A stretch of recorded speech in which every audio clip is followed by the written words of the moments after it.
ತಂದೆ ಬಗ್ಗೆ ನಾನು ಪದ್ಯಗಳು ಬರ್ಕೊಂಡಿದ್ದೆ, ಹೀಗೆ ಹೀಗೆ ಅಂತ.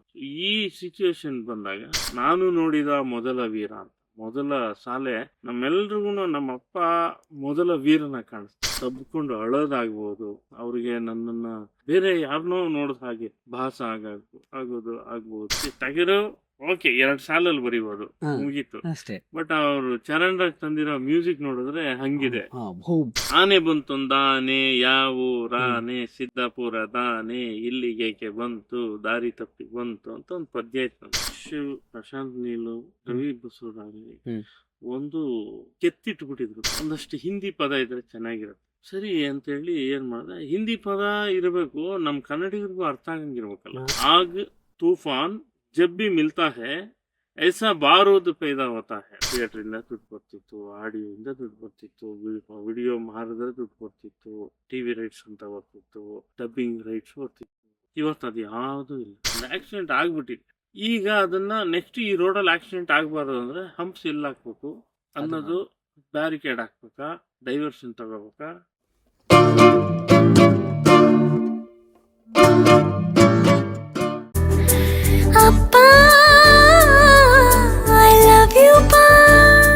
ತಂದೆ ಸಾಂಗ್ ಕೇಳಿದ್ರಿ ನೀವು?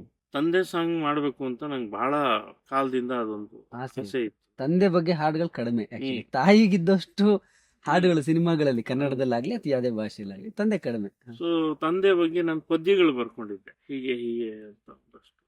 ಈ ಸಿಚುವೇಶನ್ ಬಂದಾಗ ತಂದೆ ಬಗ್ಗೆ ಹಾಡು ಬರೀರಿ ಅಂತ ಬಂದಾಗ ಒಂದು ಸಾಲಿಡ್ ಅವಕಾಶ ಅಲ್ಲ, ಇಮ್ಮಿಡಿಯೇಟ್ ಆಗಿ ಅದನ್ನ ಅಂದ್ರೆ ಇಡೀ ತಂದೆ ಯಾರೇ ಅದನ್ನ ಹಾಡ್ಕೊಂಡ್ರು ಕೂಡ ಅವ್ರಿಗೆ ಇದು ನಂದು ಅನ್ಸ್ಬೇಕು, ಆ ಥರದಲ್ಲಿ ಬರೀಬೇಕು ಅಂತ ಶುರು ಮಾಡಿದೆ. ಅದಕ್ಕೆ ನಾನು ನೋಡಿದ ಮೊದಲ ವೀರ ಅಂತ ಮೊದಲ ಸಾಲೆ ನಮ್ಮೆಲ್ರಿಗೂ ನಮ್ಮಪ್ಪ ಮೊದಲ ವೀರನ ಕಾಣಿಸ್ತಾರೆ. ನಮ್ಮಪ್ಪ ಎಷ್ಟು ಸ್ಟ್ರಾಂಗ್ ಗೊತ್ತಾ ಅಂತ. ನಿಮ್ಗೆ ಆಮೇಲೆ ಜಗತ್ ಅರ್ಥ ಆಗ್ತಾ ಹೋಗುತ್ತೆ. ಅಲ್ಲಿ ಯಾರೋ ಒಬ್ಬ ಇರ್ತಾನೆ, ಇದೇನೋ ಒಬ್ಬ, ಬೇರೆ ಬೇರೆ ಬೇರೆ ಜಗತ್ ಅರ್ಥ ಆಗುತ್ತೆ. ನಾವು ನೋಡುವ ಮೊದಲ ಜಗತ್ತು ತಂದೆನೆ, ತಂದೆ ತಾಯಿನೇ. ಹಂಗಾಗಿ ತಂದೆನೇ ಮೊದಲ ವೀರ.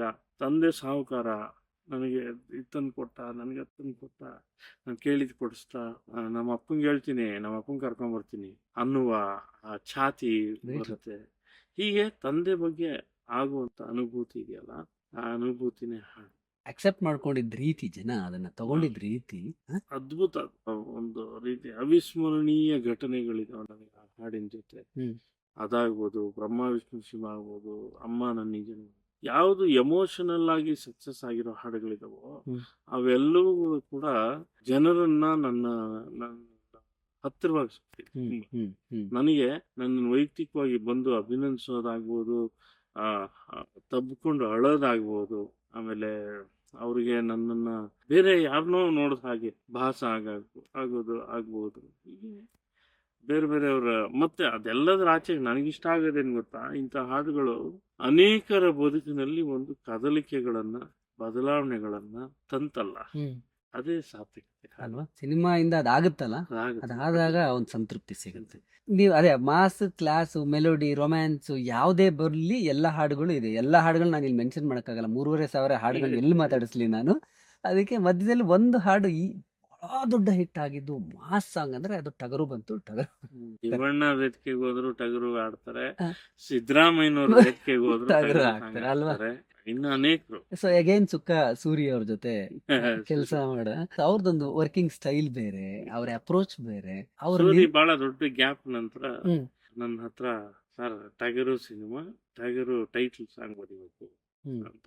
ಎಷ್ಟು ವರ್ಷ ಗ್ಯಾಪ್ ಆಗಿತ್ತು? ದುನಿಯಾ ಆದ್ಮೇಲೆ ಸುಮಾರು ಬೇರೆ ಬೇರೆ ಸಿನಿಮಾಗಳೆಲ್ಲ ಮಾಡಿದ್ರು. ಅಲ್ಲಿ ನೀವು ಅದಕ್ಕೆ ಯಾವ್ದಕ್ಕೂ ಬರ್ದಿಲ್ಲ? ಹೌದಾ? ಆಲ್ಮೋಸ್ಟ್ 10 years ನೀವು ಹೇಳೋ ಲೆಕ್ಕ. ಒಂದೇ ಒಂದು ಸಿನಿಮಾ ಬರ್ದೆ, ದೊಡ್ಡ ಮನೆ ಹುಡುಗರು. ಅದು ಆಫ್ಟರ್ ಟಗರ್ನ ಬಿಫೋರ್ ಟಗರ್ನ ಮಕ್ಕಳು. ಅದು ಬಿಫೋರ್ ಇದು ಬಂದಾಗ ಟಗರು ಏನ್ ಬರೆಯೋದು ಟಗರ್ ಬಗ್ಗೆ? ಓಕೆ, ಟಗರು ಓಕೆ 2 ಸಾಲಲ್ಲಿ ಬರೀಬಹುದು, ಮುಗೀತು ಅಷ್ಟೇ. ಬಟ್ ಅವ್ರು ಚರಣ್ ರಾಜ್ ತಂದಿರೋ ಮ್ಯೂಸಿಕ್ ನೋಡಿದ್ರೆ ಹಂಗಿದೆ, ಒಂದು ಫೋರ್ಸ್ ಇದೆ. ಇವ್ರು ಟಗರು ಅಂತಾರೆ, ಟಗರನ್ನ ಸಿಂಹದ ಲೆವೆಲ್ಗೆ ಹೇಳ್ತಾರೆ. ಸಿಂಹ ಅಂದ್ರೆ ಓಕೆ, ಸಿಂಹ ಸಾಹಸ ಸಿಂಹ, ಹಿಂಗೇನೋ ಟಗರ್ನ ನಾನು ಹೆಂಗ್ ಸಿಂಹ ಮಾಡೋದು? ಸೊ ಅಂದ್ರೆ ಆ ಮ್ಯೂಸಿಕ್ ಬೇರೆ ಅಷ್ಟು ಅದ್ದೂರಿ ಇದೆ. ಆಗ ಅಲ್ಲಿ ಅದನ್ನ ಏನೇನೋ ಹೊಳಿತು ನನಗೆ. ಹಂಗೆ ಆಕ್ಚುಲ್ ಆಗಿ ಆನೆ ಬಂತೊಂದಾನೆ ಯಾವೂರಾನೆ ಸಿದ್ದಾಪುರದಾನೆ ಇಲ್ಲಿಗೇಕೆ ಬಂತು ದಾರಿ ತಪ್ಪಿ ಬಂತು ಅಂತ ಒಂದು ಪದ್ಯ ಇತ್ತು ನಮ್ಮ ಹೌದು ಚಿಕ್ಕಂದಲ್ಲಿ. ಚಿಕ್ಕ ವಯಸ್ಸಲ್ಲಿ. ಅದು ನೆನಪಾಯ್ತು. ನಾನು ಟಗರ್ನ ಒಂದು ಆನೆ ತರ ಫೀಲ್ ಮಾಡಿದ್ರೆ, ಓಕೆ ಟಗರು ಬಂತು ಟಗರು ಇದು ಯಾವ ಊರ ಟಗರು, ಆ ತರದೊಂದು ಇನ್ಸ್ಪಿರೇಷನ್ ಇಂದ ಮಾಡಿದೆ. ಓಕೆ ಅದು ಎಷ್ಟು ಸರಳವಾಗಿ ಬರ್ಸ್ಕೊಂಡ್ಬಿಡ್ತು ಹಾಡು ಅದೇ ಅಂತಂದ್ರೆ ಹ್ಮ್. ಅದು ಜೋಶ್. ಅದೆಲ್ಲ ಹೀರೋ ಡಬ್ಬಲ್ ಗುಂಡಿಗೆ ಇವನಿಗೆ ಹ್ಮ್. ಟಗರ್ ಫೈಟ್, ಟಗರ್ ಕಾಳಗ ನೋಡಿದೀನಿ ಹೌದು ಉಡ್ಡಿ ಅಂತ ನೋಡಿದೀನಿ. ಉಡ್ಡಿ ಅಂತ ಕರೀತಾರೆ ಒಂದ್ ಸೈಡ್. ನೋಡಿದೀನಿ. ಅದನ್ನ ಪದೇ ಪದೇ ಪದೇ ಪದೇ ಅದನ್ನ ವಿಜುವಲ್ ತಗೊಂಡು ಅದ್ ಕಾಲು ಹೆಂಗ್ ಕೆರಿಬಹುದು, ಏನ್ ಮಾಡಬಹುದು, ಅದನ್ನ ಒಂದು ಹೀರೋಗೆ ನಾವು ಇದು ಮಾಡಿದಾಗ ತಂದಾಗ ಅಡಾಪ್ಟ್ ಮಾಡಿದಾಗ ಅಡಾಪ್ಟ್ ಮಾಡಿದ್ರೆ ಹೇಗಿರುತ್ತೆ. ಅದರಲ್ಲೂ ಶಿವಣ್ಣ ಬೇರೆ, ಶಿವಣ್ಣ ಹಂಗೆ ಎಂಟ್ರ್ ಆಗ್ತಿದ್ರೆ ಆ ಕೈಲೇನೋ ಒಂದು ಲಾಂಗ್ ಹಿಡ್ಕೊಂಡು. ಲಾಂಗ್ ಇಟ್ಕೊಂಡು ಆ ವಿಜುವಲ್ ಇದಕ್ಕೆ ತುಂಬಾ ಮಜಾ ಇರುತ್ತೆ. ಹೌದು ಅಲ್ಲಿ ನನಗೆ ತುಂಬಾ ಸರ್ಪ್ರೈಸಿಂಗ್ ಅಂತ ಅನ್ಸ್ತು. ಯಾಕಂದ್ರೆ ನಾರ್ಮಲಿ ಒಂದು ಗೂಳಿನ ತೋರಿಸ್ತಾರೆ, ತುಂಬಾ ಒಂದು ಹೀರೋ ಡಾಮಿನೇಷನ್ ಅಥವಾ ಯಾವ್ದೋ ಒಂದು ಕ್ಯಾರೆಕ್ಟರ್ ಡಾಮಿನೇಷನ್ ಒಂದು ಗೂಳಿ. ಅದನ್ನ ಬಿಟ್ರೆ ನೆಕ್ಸ್ಟ್ ಲೆವೆಲ್ಗೆ ಹೋದ್ರೆ ಸಿಂಹ, ಹುಲಿ, ಟಗರು ಅನ್ನೋ ಕಾನ್ಸೆಪ್ಟ್ ನಲ್ಲಿ ಬಂದಿದ್ದೇ ಬಹಳ ಅಪರೂಪ. ಅದು ದೊಡ್ಡ ಹಿಟ್ ಆಯ್ತು. ಸೂರಿ ಫುಲ್ ಖುಷಿ ಆಗ್ಬಿಟ್ಟ. ಎಲ್ರು ಹ್ಮ್. ಟೋನ್ಲಿ ಸೂರಿ ಹ್ಮ್. ಪ್ರತಿಯೊಬ್ರು ಕೂಡ ಹಿಂಗೆ ಹೇಳ್ಬೋದ ಟಗರ್ನ ಅಂತ. ಓಕೆ ಸೊ ಈಗ ಅದೊಂದು ಈಗ ಅದನ್ನೆಲ್ಲ ನೀವು ಲಿರಿಕ್ ಒಂದೊಂದೇ ಲೈನು ಕೇಳ್ತಾ ಹೋದ್ರೆ ಹ್ಮ್. ಹಬ್ಬ ಅನ್ಸುತ್ತೆ. ಹೌದು.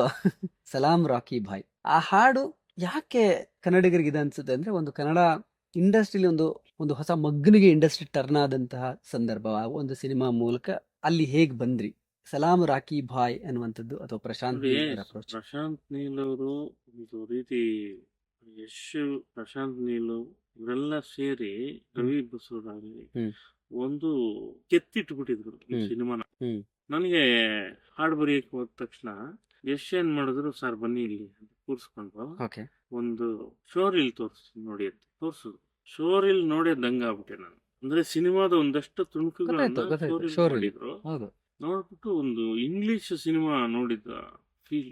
ಕನ್ನಡ ಸಿನಿಮಾನೇ ಅಲ್ಲ, ಹ್ಮ್ ದೊಡ್ಡ ಹಿಂದಿನೂ ಅಲ್ಲ, ಹ್ಮ್ ಹ್ಮ್ ಒಂದು ಇಂಗ್ಲಿಷ್ ಸಿನಿಮಾ ನೋಡಿದ ಫೀಲು. ಯಶ್ ಎಂಟ್ರಿ ಆಗ್ಬೇಕು, ಆ ಲುಕ್ಸ್, ಆ ಬ್ಲಾಸ್ಟಿಂಗ್ಗಳು, ತುಂಬಾ ವಿಷಯಗಳು. ನಾನು ಥ್ರಿಲ್ ಆಗೋದೆ ಅದು ನೋಡಿ. ಇದು ಹಾಲಿವುಡ್ ಲೆವೆಲ್ ಆಗಿದೆ ಸಿನಿಮಾ ಇದು. ಅಲ್ಲಿ ಸಾಂಗ್ ಅಂತ ಬಂದಾಗ ಅವ್ರು ಕೇಳಿದ್ರು ಡೈರೆಕ್ಟ್, ಹ್ಮ್. ಸರ್ ಕತೆ ಹಿಂಗೆ ಬಾಂಬೆ ಬೇಸ್ಡ್ ಇದೆಲ್ಲ, ಒಂದಷ್ಟು ಹಿಂದಿ ಪದ ಇದ್ರೆ ಚೆನ್ನಾಗಿರುತ್ತೆ. ಸರಿ ಅಂತೇಳಿ ಏನ್ ಮಾಡ್ದೆ, ಹಿಂದಿ ಪದ ಇರಬೇಕು, ನಮ್ ಕನ್ನಡಿಗರಿಗೂ ಅರ್ಥ ಆಗಂಗಿರ್ಬೇಕಲ್ಲ. ಹಾ ಅದು ನಮ್ ಕನ್ನಡಿಗರಿಗೆ ಅರ್ಥ ಆಗದಿದ್ರೆ ಏನ್ ಪ್ರಯೋಜನ ಬರುತ್ತೆ. ಹ್ಮ್ ಆ ಥರದ್ದು ಯೋಚನೆ ಮಾಡಿ ಒಂದಷ್ಟು ಪದಗಳನ್ನ ಹಾಕಿ. ಬಟ್ ನನಗೆ ಬರೀತಾ ಬರ್ತಾ ಏನಾಯ್ತು ಅಂದ್ರೆ, ಕೆಲವು ಲೈನ್ಸ್ ಎಲ್ಲ ಹಿಂದಿಯಲ್ಲೇ ಚಂದ ಅನ್ಸಕ್ ಶುರು ಆಗಿದೆ. ಹಾ ಚೆನ್ನಾಗ್ ಕೂರ್ತದೆ, ಅಷ್ಟು ಚೆನ್ನಾಗಿ. ಹಾ ಆಗ ತೂಫಾನ್ ಜಬ್ ಭಿ ಮಿಲ್ತಾ ಹೈ ಐಸಾ ಬಾರೂದ್ ಪೈದಾ ಹೋತಾ ಹೈ ಅಂತ ಹಾ. ಬರ್ದೆ. ಆಗ ತೂಫಾನ್ ಜಬ್ ಭಿ ಮಿಲ್ತಾ ಹೈ ಐಸಾ ಬಾರೂದ್ ಪೈದಾ ಹೋತಾ ಹೈ ಅಂತ. ಯಾವಾಗ ಬೆಂಕಿ ಮತ್ತು ಬಿರುಗಾಳಿ ಸೇರುತ್ತೋ ಆಗ ಇಂಥದ್ದೊಂದು ಬಂದೂಕು, ಮದ್ದುಗುಂಡು, ಸಿಡಿಗುಂಡು ತಯಾರಾಗುತ್ತೆ ಅಂತ. ಸೊ ಈ ತರದ ಲೈನ್ಸ್ ಬರೆದಾಗ ಅವ್ರು ಬಹಳ ಮೆಚ್ಕೊಂಡ್ರು. ತುಂಬಾ ಚೆನ್ನಾಗಿದೆ. ನಾನು ಆಮೇಲೆ ಸರ್ ಸ್ವಲ್ಪ ಕನ್ನಡ ಮಾಡ್ತೀನಿ ರೀ, ಜಾಸ್ತಿ ಇದಾಯ್ತು ಅಂತ ಮತ್ತೇನೋ ಟಿಂಕರಿಂಗ್ ಅದಕ್ಕೆಲ್ಲ. ಬಟ್ ಓವರ್ ಆಲ್ ಫೈನಲ್ ಆಗಿ ಅದು ಡೈರೆಕ್ಟರ್ ಹೇಳಿದ್ರು ಏನಂತ, ಹಿಂದಿ ಬೇಕು ಸರ್ ಅಂತ. ಯಾವಾಗ ಅವನೊಬ್ಬ ಮುಂಬೈ ಬೇಸ್ಡ್ ಡಾನ್, ಅವಾಗ ಹಿಂದಿ ನ್ಯಾಚುರಲ್ ಆಗಿ ಬರುತ್ತೆ. ನಾನು ಅದನ್ನ ಮಿಳಿತ ಕನ್ನಡ ಮತ್ತು ಇಂಗ್ಲಿಷನ್ನ, ಹಿಂದಿಯನ್ನ, ಕನ್ನಡ ಮತ್ತು ಹಿಂದಿಯನ್ನ ಒಂದು ಬೆಸ್ಕೊಂಡು ಅದನ್ನು ಒಂದು ಹೆಣ್ಕೊಂಡು ಬರದೆ. ಅದು ಎಲ್ರಿಗೂ ಇಷ್ಟ ಆಗೋಯ್ತು, ರೆಕಾರ್ಡ್ ಆಗೋಯ್ತು. ಅದಾಗೋಯ್ತಲ್ಲ, ನೆಕ್ಸ್ಟ್ ಏನಾಗೋಯ್ತು, ಎಲ್ಲ ಹಾಡುಗಳನ್ನು ನಾನೇ ಬರೆದೆ ಹಿಂದಿ KGF. ರವಿ ಬಸ್ರು ಕರೆದ್ಬಿಟ್ಟು, ಸಾರ್ ಹೆಂಗೂ ನಿಮ್ಗೆ ಚೆನ್ನಾಗಿ ಬರುತ್ತೆ ಹಿಂದಿ, ಬರೆದ್ಬಿಟ್ಟಿದ್ದೀರಿ, ಈ ಉಳಿದಿದ್ದು ಒಂದಿಷ್ಟು ಕನ್ನಡ ಲೈನ್ಸ್ನು ನೀವು ಹಿಂದಿ ಮಾಡ್ಕೊಟ್ಬಿಟ್ರೆ ಹಿಂದಿಯಲ್ಲೂ ಇದನ್ನೇ ಇಟ್ಕೋತೀವಿ. ಸರಿ ಆಯ್ತಪ್ಪ ಅಂತೇಳಿ ಹೋದೆ. ಇಲ್ಲೇ ಸ್ಟುಡಿಯೋದಲ್ಲಿ ಕೂತ್ಕೊಂಡೆ. ಬೆಳಗ್ಗೆ ಶುರು ಮಾಡಿದ್ದು ಒಂದು 11 ಗಂಟೆಗೆ. 11 ಸಿಂಗರ್ಸ್ ಎಲ್ಲ ರೆಡಿ ಇದ್ದು. 11:30 ಆಗೋಯ್ತು, ಸಾಂಗು ಆಗೋಯ್ತು. ಸರಿ ಬರ್ತೀನಿ ಅಂದೆ. ಸರ್ ಉಳಿದಿದ್ದ ಹಾಡುಗಳು ನೀವೇ ಬರ್ಕೊಟ್ಬಿಡಿ ಸರ್, ಲೇಟ್ ಆಗುತ್ತೆ, ಭಾಳ ಅರ್ಜೆಂಟ್ ಇತ್ತು, ಎಲ್ಲ ಭಾಷೆದು ಮಾಡ್ಬೇಕಿತ್ತಲ್ಲ ಪಾಪ. ಸರಿ ಅಂತ ಹೇಳಿ ಶುರು ಮಾಡಿದ್ರೆ 4 ಗಂಟೆ ಹೊತ್ತು ಉಳಿದಿದ್ದ ಹಾಡುಗಳೆಲ್ಲ ಬರ್ದು ಹಿಂದಿ ಅವತ್ತೇ. ಒಟ್ಟಲ್ಲಿ ನಮಗೆ KGF ಒಂದು ಬಹಳ ದೊಡ್ಡ, ನನಗೆ ಆ ಹಾಡು ದೊಡ್ಡ ಸಕ್ಸಸ್ ತಂದು ಕೊಟ್ಟಿದ್ದು ಒಂದು ಕಡೆ ಖುಷಿ ಇದೆ. ಅದರ ಆಚೆಗೆ ದೊಡ್ಡ ಖುಷಿ ಏನಂದ್ರೆ, ನಮ್ಮ ಕನ್ನಡದ ಸಿನಿಮಾ ಒಂದು ರಾಷ್ಟ್ರೀಯ ಅಂತಾರಾಷ್ಟ್ರೀಯ ಮಟ್ಟದಲ್ಲಿ ಹೆಸರು ಮಾಡಿದ್ದು. ಅದು ಮ್ಯೂಸಿಕಲ್ ಆಗಲಿ, ಅದರ ಕಂಟೆಂಟ್ ವೈಸ್ ಆಗಲಿ, ಪರ್ಫಾರ್ಮೆನ್ಸ್ ವೈಸ್ ಆಗಲಿ, ಎಲ್ಲ ಆ್ಯಂಗಲ್ ಅಲ್ಲೂ ಕೂಡ ಕರೆಕ್ಟ್ ವಿಜುವಲ್ ಆಗಲಿ ಕರೆಕ್ಟ್. ಅದೊಂದು ಖುಷಿ, ಒಂದು ಎಕ್ಸ್ಟ್ರಾ ಖುಷಿ ನಮ್ಗೆ. ನೀವು ಕಂಡ್ಕೊಂಡ್ರ ಹಾಗೆ ಅವತ್ತಿನ ಇಂಡಸ್ಟ್ರಿಗೂ ಇವತ್ತಿನ ಇಂಡಸ್ಟ್ರಿಗೂ ಏನ್ ವ್ಯತ್ಯಾಸ ಕಂಡ್ಕೊಂಡಿದ್ದೀರಿ? ಈಗ ಬದಲಾವಣೆ ಜಗದ ನಿಯಮ. ನಾವು ಸಿನಿಮಾಗೆ ಬಂದಾಗ ಹೆಂಗಿತ್ತೋ ಈಗಲೂ ಹಂಗೆ ಇರಬೇಕು ಅಂತ ಅನ್ಕೊಳ್ಳೋದು ತಪ್ಪಾಗುತ್ತೆ. ಒಂದೇ ನಾನಾಗ್ಲಿ ನನ್ನ ತಲೆಮಾರಿನ ಅನೇಕರು ಬಯಸೋದೇನು ಅಂದ್ರೆ ಆ ಒಂದಷ್ಟು ಮೊರಾಲಿಟಿಗಳು, ಪ್ರಿನ್ಸಿಪಲ್ಗಳನ್ನ ಮಿಸ್ ಮಾಡ್ಕೋಬಾರ್ದು. ಕೆಲವು ಇರುತ್ತೆ, ಒಂದು ಮೊರಾಲಿಟಿ, ಇದು ನ್ಯಾಯಸಮ್ಮತವಾದ್ದು, ಕಾನೂನಲ್ಲ, ನಮ್ಗೆ ಗೊತ್ತಿದೆ ಯಾವ್ದು ಸರಿ ತಪ್ಪು ಅಂತ. ಒಂದು ವಿಶ್ವಾಸ, ಪರಸ್ಪರ ನಂಬಿಕೆ, ವಿಶ್ವಾಸಗಳು, ಪರಸ್ಪರ ಸ್ನೇಹ ಭಾವ, ಇದೆಲ್ಲ ಇರಬೇಕು ಅಷ್ಟೇ. ಆ ಕೆಲವು ಮೊರಾಲಿಟಿಗಳನ್ನ ಬಿಟ್ರೆ ಉಳಿದಂತೆ ಎಲ್ಲವೂ, ತಂತ್ರಜ್ಞಾನ ಬದಲಾಗಿದೆ, ಚಿಂತನೆ ಕ್ರಮ ಬದಲಾಗಿದೆ, ಮತ್ತು ತಯಾರಿಕಾ ಕ್ರಮ ಬದಲಾಗಿದೆ. ಇವತ್ತಂತೂ ತೀರಾ ದೊಡ್ಡ ವ್ಯತ್ಯಾಸಗಳಿದೆ. ವಾಣಿಜ್ಯೀಕರಣ ತುಂಬಾ ದೊಡ್ಡದಾಗಿ ಬದಲಾಗಿದೆ. ಅವತ್ತು ಏನೋ ಬೇರೆ ಬೇರೆ ತರ ಇರ್ತಿತ್ತು. ಥಿಯೇಟರ್ ಇಂದ ದುಡ್ಡು ಬರ್ತಿತ್ತು, ಆಡಿಯೋದಿಂದ ದುಡ್ಡು ಬರ್ತಿತ್ತು, ವಿಡಿಯೋ ಮಾರಿದ್ರೆ ದುಡ್ಡು ಬರ್ತಿತ್ತು, ಟಿವಿ ರೈಟ್ಸ್ ಅಂತ ಬರ್ತಿತ್ತು, ಡಬ್ಬಿಂಗ್ ರೈಟ್ಸ್ ಬರ್ತಿತ್ತು. ಇವೆಲ್ಲ ವಾಣಿಜ್ಯದ ವಿಭಾಗ. ಇವತ್ತು ಅದು ಯಾವುದೂ ಇಲ್ಲ. OTT ಓಪನ್ ಆಗಿದೆ. OTT ಎಲ್ರಿಗೂ ದಕ್ತಾ ಇಲ್ಲ, ಅದು ಎಲ್ಲರಿಗೂ ರೀಚಬಲ್ ಇಲ್ಲ. ಟಿವಿ ತಗೋತಾ ಇಲ್ಲ, ಆಡಿಯೋದಲ್ಲಿ ಇಲ್ಲ. ಈ ತರದೊಂದು ವ್ಯವಸ್ಥೆ ಆಗಿದೆ. ನಿರ್ಮಾಪಕರ ಕಡೆಯಿಂದ ನಾನು ಹೇಳೋದು, ನಿರ್ಮಾಪಕರಿಗೆ ಆಗ್ತಾ ಇರುವಂತ ಸಮಸ್ಯೆ ಇದೆ. ಇದೆಲ್ಲ ಇದ್ರ ಆಚೆಗೆ, ಇದ್ರ ಜೊತೆಗೆ ಪೈರಸಿ ಕಾಟ ಬೇರೆ. ಅವಾಗ್ಲೂ ಇತ್ತು, ಇವಾಗ್ಲೂ ಇದೆ. ಅವಾಗ ಫಿಸಿಕಲ್ ಆಗಿತ್ತು, ಇವಾಗ ಡಿಜಿಟಲ್ ಆಗಿದೆ. ಮತ್ತೆ ಬದಲಾಗುತ್ತಿರುವ ಸರ್ಕಾರದ ನೀತಿಗಳು, ಈ ತರದ ವಿಷಯಗಳು ಇವೆಲ್ಲ ನಡೀತಿದೆ. ಅಂದ್ರೆ ಸಿಂಗಲ್ ವಿಂಡೋ ಬಂತು, ಮುಂಚೆ ಬೇರೆ ತರ ಇತ್ತು, ಈಗ ಇನ್ನೇನೋ ಬರ್ತಿದೆ. ಈಗ ಸಬ್ಸಿಡಿ ಕೊಡೋದು ನಿಲ್ಸ್ಬೇಕು ಅನ್ನೋಂತ ಒಂದು ಮಾತು ಬರ್ತಿದೆ. ಇದೆಲ್ಲ ಇದೆ. ಆಮೇಲೆ ಹಿರಿಯರಿದ್ರು, ಎಲ್ರೂ ಮಾತಾಡ್ತಿರ್ಲಿಲ್ಲ, ಎಲ್ಲವನ್ನೂ ಎಲ್ರೂ ಮಾತಾಡ್ತಿರ್ಲಿಲ್ಲ. ಮಾತಾಡ್ಬೇಕಾದವ್ರು ಮಾತ್ರ ಮಾತಾಡ್ತಿದ್ರು. ಈಗ ನನ್ನಂತವನು ನಾನು ವಾಣಿಜ್ಯ ಮಾತಾಡ್ಬೇಕು ಅಗತ್ಯ ಇರ್ಲಿಲ್ಲ. ಈಗ ನಾನು ಅದನ್ನು ಮಾತಾಡ್ತೀನಿ. ನಾನು ಉದಾಹರಣೆಗೆ ಹೇಳ್ತಾ ಇದ್ದೀನಿ. ಹಾಗೆ ಅಂದ್ರೆ ನಾನು ಚಿಂತನೆಯಲ್ಲಿ ಹೇಳ್ತಾ ಇದ್ದೀನಿ. ಅಂದ್ರೆ ಒಂದು ಹೇಗಿತ್ತು ಹೇಗಿಲ್ಲ ಅನ್ನೋದ್ರ ವ್ಯವಸ್ಥೆ ಹೇಳ್ತಾ ಇದ್ದೀನಿ. ಈಗ ಎಲ್ರೂ ಎಲ್ಲವನ್ನೂ ಮಾತಾಡ್ತಾರೆ, ಯಾರೂ ಪ್ರಶ್ನಾತೀತರಲ್ಲ. ಆ ತರದ ಬದಲಾವಣೆಗಳಾಗಿದೆ. ಅದ್ರಲ್ಲಿ ಒಂದಷ್ಟು ಒಳ್ಳೇದು ಇದೆ, ಒಂದಷ್ಟು ಸರಿ ಕೆಟ್ಟದು ಇದೆ. ಈ ಸಬ್ಸಿಡಿ ತರದ್ ಹೇಳಿದ್ರಲ್ಲ, ಇದಕ್ಕೆ ಇಂಡಸ್ಟ್ರಿನೇ ನೇರ ಹೊಣೆ ಅಂತ ನಿಮ್ಗೆ ಅನ್ಸಲ್ಲ? ಅದನ್ನ ಬೇರೆ ರೀತಿಯಲ್ಲಿ ದುರುಪಯೋಗ ಮಾಡ್ಕೊಳ್ಳೋರು ಹೆಚ್ಚಾದ್ರು ಅನ್ನೋದು ಒಂದು ಚರ್ಚೆ ಇದೆ. ಇದು ಇಂಡಸ್ಟ್ರಿ ಹೊಣೆ ಅಲ್ಲ. ಓವರ್ ಆಲ್ ಆಗಿ ಈಗ ಏನೋ ಆಕ್ಸಿಡೆಂಟ್ ಆದಂಗೆ, ಒಂದು ಆಕ್ಸಿಡೆಂಟ್ ಆಗ್ಬಿಟ್ಟಿದೆ. ಈಗ ಅದನ್ನ ನೆಕ್ಸ್ಟ್ ಈ ರೋಡಲ್ಲಿ ಆಕ್ಸಿಡೆಂಟ್ ಆಗ್ಬಾರ್ದು ಅಂದ್ರೆ ಹಂಪ್ಸ್ ಎಲ್ಲ ಹಾಕ್ಬೇಕು ಅನ್ನೋದು, ಬ್ಯಾರಿಕೇಡ್ ಹಾಕ್ಬೇಕಾ, ಡೈವರ್ಷನ್ ತಗೋಬೇಕಾ, ಅದನ್ನ ಮಾಡ್ಬೇಕಲ್ವಾ. ಈಗ ಆಗೋಗಿದೆ. ಈಗ ಏನಂತಂದ್ರೆ ಯಾಕೆ ಆಗೋಗಿದೆ ಅಂತ ನಾವು ಹೇಳ್ತಾ ಕೂತ್ರೆ, ಡಿಜಿಟಲ್ ಇದಾಗೋಯ್ತಲ್ಲ ಎಲ್ಲವೂ. ಈಗ ಡಿಜಿಟಲ್ ಬಹಳ ಸರಳವಾಗಿ ಎಲ್ಲರೂ ಯಾರು ಬೇಕಾದ್ರೂ ಸಿನಿಮಾ ಮಾಡಬಹುದಾದಂತ ಅವಕಾಶ ಇದೆ. ಹೆಚ್ಚು ಹಣ ಹೂಡಬೇಕಾದ ಅವಶ್ಯಕತೆ ಇಲ್ಲ. ಕಂಟೆಂಟು, ಆ ಲಾಬಿಗಳಾಗ್ಬೋದು ಇತ್ಯಾದಿಗಳು ಬೇರೆ ಬೇರೆ ತರದ್ದು ಆಗೋಗಿರೋದ್ರಿಂದ ಇದಕ್ಕೆ ಮಾನದಂಡಗಳೇನು, ಈಗ ನಾವೇನ್ ಮಾಡ್ಬೇಕು ಇದಕ್ಕೆ? ಹಂಗಂತ ಸಬ್ಸಿಡಿ ನಿಲ್ಸೋದು, ಈಗ ಸಗಣಿ ಮೇಲೆ ಕಾಲಿಟ್ಟ ಅಂತ ತೊಳ್ಕೊಬೇಕಷ್ಟೇ. ಕಾಲ್ ಕತ್ತರಿಸ್ಬಿಟ್ರೆ, ನೆಗಡಿ ಬಂತು ಅಂತ ಮೂಗು ಕುಯ್ದ್ಬಿಟ್ರೆ ಫಿಲ್ಟರ್ ಮಾಡ್ಬೇಕು. ಮಾನದಂಡಗಳು ಹೊಸದಾಗಿ ಏನ್ ಮಾಡ್ಬೇಕು ಅನ್ನೋದನ್ನ, ಪಾಲಿಸಿಗಳನ್ನ ಮಾಡ್ಕೋಬೇಕು ಕೂತು. ಚಿತ್ರರಂಗದ ಹಿರಿಯರ ಜೊತೆ, ಅನುಭವಿ ನಿರ್ಮಾಪಕರ ಜೊತೆ ಕೂತು ನಮಗೆ ಸಬ್ಸಿಡಿ ಹೇಗೆ ಪೋಲ್ ಆಗ್ತಾ ಇದೆ, ನೀವೇ ಹೇಳಿದ್ದೆ, ಹೇಗೆ ಪೋಲ್ ಆಗ್ತಾ ಇದೆ, ಅದಕ್ಕೆ ಏನ್ ಮಾನದಂಡ ಮಾಡಿ ನಾವು ಅದನ್ನು ತಡೆಗಟ್ಟಿ ನಿಜವಾದ ಶ್ರಮಿಕ ನಿರ್ಮಾಪಕರಿಗೆ ಹೇಗೆ ಅದನ್ನು ತಲುಪಿಸ್ಬೇಕು ಸಬ್ಸಿಡಿನ ಅನ್ನೋದ್ರ ಕಡೆ ವಿಚಾರ ಮಾಡಬೇಕು. ಅದು ಬಿಟ್ಟು ಸಬ್ಸಿಡಿನ ನಿಲ್ಲಿಸ್ಬಿಡ್ತೀನಿ ಅಂದ್ರೆ ತುಗುಲಕ್ ರಾಜ್ಯ ಆಗೋದು. KGF ಬಂದ ಮೇಲೆ ನ್ಯಾಷನಲ್ ಲೆವೆಲ್ ಅಲ್ಲಿ ಒಂದು ಫೇಮ್, ಕನ್ನಡ ಇಂಡಸ್ಟ್ರಿ ಬಗ್ಗೆ ಏನ್ ಹೇಳ್ತೀವಿ, ಒಂದು ಅಟೆನ್ಷನ್, ಬೇರೆ ರೀತಿ ಅಟೆನ್ಷನ್ ಇವತ್ತಿನ ಕಾಲಮಾನಕ್ಕೆ ಅದು ಬೇಕಾಗಿತ್ತು, ಬಂತು. ಸಕ್ಸಸ್ ರೇಟು ನಾವು ಅನ್ಕೊಂಡಂಗಿಲ್ಲ. ಅದಕ್ಕೆ ಕಾರಣ ಯಾರೋ ಒಬ್ರು ಸಕ್ಸಸ್ ಆಗಿದ್ದಾರೆ ಇದ್ರಲ್ಲಿ ಅಂತ. ಎಲ್ಲರೂ ಅದನ್ನೇ ಮಾಡ್ಬೇಕಾ? ಎಲ್ಲಾ ಚಿತ್ರರಂಗದಲ್ಲೂ ಅಥವಾ ಎಲ್ಲ ರಂಗದಲ್ಲೂ ಇರುವ ಸವಾಲುಗಳಿದೆ. ನೀವು ಯಾವ್ದನ್ನೇ ತಗೊಳ್ಳಿ, ಒಂದು ಚಾನಲ್, ಟಿವಿ ಚಾನಲ್, ಒಂದು ನ್ಯೂಸ್ ಚಾನಲ್ ಮಾಡಿದ ಕೂಡಲೇ ಇನ್ಯಾರೋ ನ್ಯೂಸ್ ಚಾನಲ್ ಮಾಡ್ಬೇಕು ಅಂದಾಗ ಅದು ಇದಕ್ಕಿಂತ ಭಿನ್ನವಾಗಿರ್ಬೇಕು ನಂದು ಅಂತ ಹೊರಡ್ತಾರೆ. ಅದರ ನೆರಳು, ಎಷ್ಟೋ ನೆರಳು ಇದ್ರ ಮೇಲೆ ಬಿದ್ದಿರುತ್ತೆ, ಬರುತ್ತೆ. ಅದು ಸಹಜ. ನಾನು ಒಬ್ಬ ಸ್ಕೂಲ್ ಕಟ್ಟಿದ್ದೀನಿ, ಅವನು ಒಬ್ಬ ಸ್ಕೂಲ್ ಕಟ್ಟಿದ್ದಾನೆ, ನಾನು ಅದೇ ಏರಿಯಾದಲ್ಲಿ ಇನ್ನೊಂದು ಸ್ಕೂಲ್ ಕಟ್ತಾ ಇದೀನಿ. ಅಲ್ಲಿರುವ ಸವಲತ್ತುಗಳು ನನ್ನ ಹತ್ರ ಇರಬೇಕು. ಪ್ರತಿಯೊಂದು ನಾನು ಹೇಳೋದು, ಒಂದು ಮಾಲ್ ಆಗ್ಲಿ ಸ್ಕೂಲ್ ಆಗ್ಲಿ, ಅಲ್ಲಿರೋದು ನನ್ನ ಹತ್ರನೂ ಇರ್ಬೇಕು. ಅದ್ರ ನೆರಳು ಬಂದೇ ಬರುತ್ತೆ.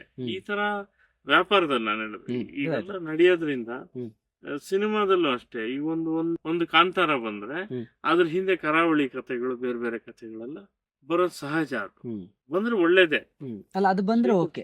ಎಲ್ಲರೂ ಪ್ಯಾನ್ ಇಂಡಿಯಾ ಮಾಡ್ಬೇಕು, ಇಸ್ ಇಟ್ ನೆಸೆಸರಿ ಅಂತ ನಿಮ್ಗೆ ಅನ್ಸುತ್ತೆ? ಪ್ಯಾನ್ ಇಂಡಿಯಾ ಮಾಡೋದು ಅವ್ರವ್ರ ಚಿಂತನೆಗೆ ಬಿಟ್ಟಿದ್ದೆ. ಯಾಕಂದ್ರೆ ಅದರಿಂದ ಈ ನನ್ನ ಕತೆ ಯಾವುದೋ ಬೇರೆ ಭಾಗದವರು ನೋಡ್ಬೇಕು ಅಂತ ಆಸೆ ಪಡೋದು ತಪ್ಪಲ್ಲ. ಆದ್ರೆ ಅದಕ್ಕೆ ಎಷ್ಟರ ಮಟ್ಟಿಗೆ ಇದಕ್ಕೆ ಆ ಶಕ್ತಿ ಇದೆ, ಅವರನ್ನ ಸೆಳೆಯುವ ಶಕ್ತಿ ಎಷ್ಟಿದೆ. ಹಾಯ್, ನಮಸ್ಕಾರ. ನಾನು ನಿಮ್ಮ ಧರ್ಮ ಕೀರ್ತಿರಾಜ್. ಡೈಲಿ ಮಾಧ್ಯಮ ಪ್ರತಿಯೊಬ್ಬರನ್ನು ದಯವಿಟ್ಟು ಸಪೋರ್ಟ್ ಮಾಡಿ. ನನಗೊಂದು ಖುಷಿ ಏನಂದರೆ, ನನಗೆ ತುಂಬ ಪರಿಚಯ ಇರೋರು ಅಶೋಕ್ ಅವರು. ಸೊ ನನಗೆ ಒಂದು ಸಿನಿಮಾ ರಂಗದಲ್ಲಿ ನಾನು ಕಾಲಿಟ್ಟಾಗಿಂದ ಇವತ್ತಿನವರೆಗೂ ನಾನು ತುಂಬ ಸಪೋರ್ಟ್ ಮಾಡಿದ್ದಾರೆ. ಏನೇ ಒಂದು ಹಿಟ್ ಆಗಿರ್ಬೋದು, ಫ್ಲಾಕ್, ಪ್ರತಿಯೊಂದು ಹಂತದಲ್ಲೂ ನನ್ನ ಜೊತೆ ಇದ್ದಾರೆ. ಸೊ ಇವತ್ತು ಬಿಗ್ ಬಾಸ್ ಮನೆಯಿಂದ ಬಂದ ಮೇಲೆ ತುಂಬ ಪ್ರೀತಿಯಿಂದ ಒಂದು ಇಂಟರ್ವ್ಯೂ ತೊಗೊಂಡಿದ್ದಾರೆ. ಇವರೆಲ್ಲ ಬಂದು ಯೂಟ್ಯೂಬ್ ಚಾನಲ್ಸಲ್ಲಿ ಎಲ್ಲೂ ಇರಲಿಲ್ಲ, ಬಟ್ ಇವರು ಪತ್ರಿಕಾ ಮತ್ತು ಮಾಧ್ಯಮದಲ್ಲಿ ಇದ್ದಿದ್ದವರು. ಸೊ ಇವರು ಇದನ್ನು ಸ್ಟಾರ್ಟ್ ಮಾಡಿದ್ದಾರೆ. ಸೊ ನಿಮ್ಮ ಸಪೋರ್ಟು, ನಿಮ್ಮ ಆಶೀರ್ವಾದ ಸದಾ ಇರಲಿ. And very proud of them. ಯಾಕಂದ್ರೆ ಅವ್ರ ಪ್ರೊಫೆಷನ್ನ ಏನಿದೆಯೋ ಅದನ್ನೇ ಕಂಟಿನ್ಯೂ ಮಾಡಿ ಇದರಲ್ಲೂ ಒಂದು ಸಾಧನೆ ಮಾಡಬೇಕಂತಿದ್ರೆ. ಸೊ ನಿಮ್ಮ ಆಶೀರ್ವಾದ, ಸಪೋರ್ಟ್ ಸದಾ ಇರಲಿ ಅಂತ ಕೇಳ್ಕೊತೀನಿ. Thank you.